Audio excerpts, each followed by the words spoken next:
All right, let's talk about the GoogleFI method. This is a solid play for getting some brand new devices shipped right to your door, but you have to pay attention to the details. The prep work is what makes this whole thing work, so let's get into it. Keep in mind, guys, that all this information in this video is for educational purposes only. Before you do anything, you need to get a few things in order. First, you'll need a fresh CP profile with a score, or you can use a regular profile as long as the credit is unlocked and you have the background report. Honestly, for the highest chance of success, I just use a fresh CP profile. You'll also need a card in the profile's name with a matching billing address. Think Varo, MoneyLion, Capital One, or Discover. Those are your friends here. And make sure the address you're using is one that Google can actually find on a map or they won't be able to verify it. Now, a little hack, if you can, send your orders to a no tax state. You won't have to pay any sales tax, and you can ship the orders for free.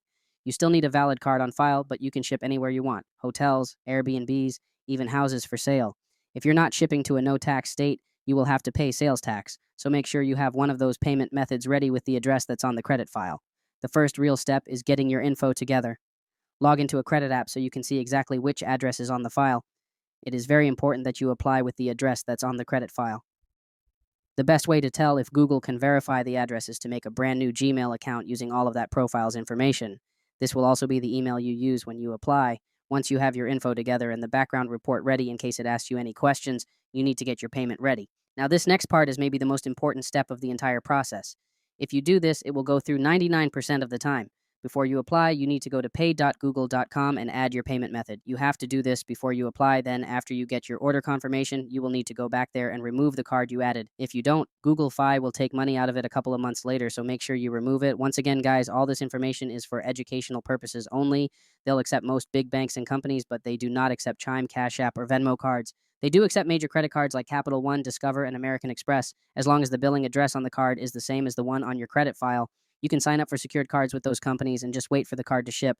Or you can sign up for Varo or MoneyLion since they give you a digital card to use right away. Capital One also has a digital card feature where you can request a new one back to back so you can make multiple files in the same name and have new cards to pay with, even though it's the same account. If you're shipping to a no tax state, you really only need about $10 on the card for them to accept it, and the order will end up being $0. When you're ready, go to the GoogleFi sign up page on a computer only, apply and sign in with the Gmail account you created. They'll ask you for an address to use the services at, and this is where you'll find out if they can verify it. Sometimes they ask security questions that are on the background report, and sometimes it goes straight through and they just ask where you want to ship the devices and what payment you want to use. Remember, your payment billing details must match what's on the credit file or it won't work. As for shipping, you can ship it wherever you want.